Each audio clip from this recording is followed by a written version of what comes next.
मेरे प्यारे मित्र, सबसे पहले आप ये वीडियो देखिए। पहली वाली के फंसा के छोड़ दिहला, दूसरी वाली के दिलवा भी तोड़ दिहला। कितना लड़की संग के बहिया में भरवाना। देख लिए, देखकर आपको क्या लगता है कि किसके बारे में अक्षरा सिंह ये गाना निकाली है और गाना गाई है? साफ साफ ये गाना में ये झलक रहा है कि पावर स्टार पवन सिंह के मैटर को लेकर ये अपने निजी जीवनी के उनके गाना बनाई है। हालांकि इसके बारे में मैं विशेष कुछ नहीं बोलूंगा, क्योंकि जब सुपवा हंसे त हंसे चलनिया कहाँ से, जेकरा में खुद 75-77 गो छेद बा।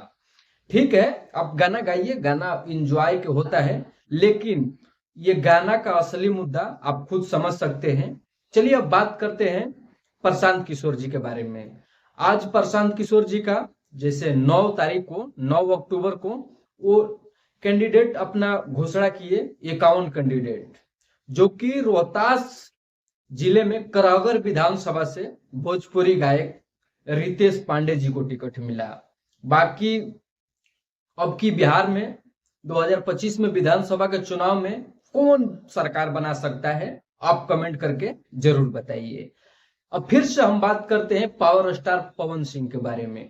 पावर स्टार पवन सिंह और ज्योति सिंह का मुद्दा दिनों पर दिन उभरता जा रहा है, बढ़ता जा रहा है, रुकने का नाम ही नहीं ले रहा है। कुछ पवन सिंह के सपोर्ट में लोग बोलते हैं, कुछ ज्योति सिंह के सपोर्ट में बोलते हैं, कुछ लोग तो पवन जी का फोटो और पुतला भी जलाने लगे हैं। हालांकि ऐसा नहीं करना चाहिए। लड़ाई एक मुद्दे के अनुसार लड़ना चाहिए। सोशल मीडिया पर अगर आप लड़ाई लड़ रहे हैं तो लड़िए, और इसके लिए जो खास कोर्ट कानून पुलिस कचहरी सब बनाया हुआ है, तो इसमें परेशान होने की बात नहीं है। और इनका पवन सिंह का मुद्दा थमने का तो नाम नहीं ले रहा है, और ये नहीं पता चल रहा है कि ज्योति सिंह गलत है या पवन सिंह गलत है। क्योंकि जब पवन सिंह का बयान सुनते हैं या ज्योति सिंह का सुनते हैं, तो जिसका बयान सुनते हैं उसको ही पक्ष में हो जाते हैं कि ये सही बोल रहे हैं, ये सही बोल रहे हैं। वास्तव में क्या हुआ क्या नहीं हुआ अंदर की बात तो इन दोनों को ही मालूम है, अपनों को तो इसमें कुछ मालूम चल नहीं रहा है। हालांकि इस मुद्दे के बारे में आप क्या सोचते हैं? आप किसके साथ है?